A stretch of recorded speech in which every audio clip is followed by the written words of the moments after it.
The Minister of Labour, Gender and Social Development, Honorable Betty Amongi, has said that the government has only gazetted Rwot David Onen Acana II as the Paramount Chief of Acholi.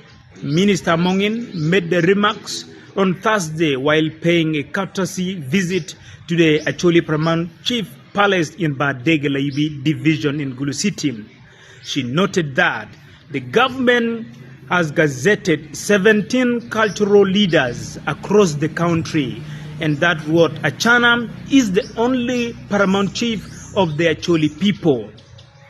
Amongi added that her office had received issues of tensions and power struggle between different chiefs in Acholi sub-regions in the past, but it is not the role of the ministry to come and intervene in the matter of cultural chiefdoms.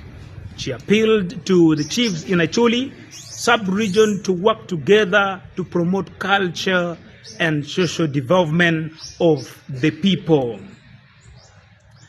Minister Amongi also revealed that the government recently increased payments to cultural leaders from 5 million shillings to 60 million per month, adding that the government will also provide all these 17 kingdoms and chiefdoms with 2 brand new vehicles to help them in their work. The Paramount Chief Rwot David Onen Acana II, in his response, applauded the Ministry of Gender and Government for their support toward the chiefdom and the people of Acholi. Rwot Acana added that he is open to dialogue with the rival chiefs if they are willing to dialogue.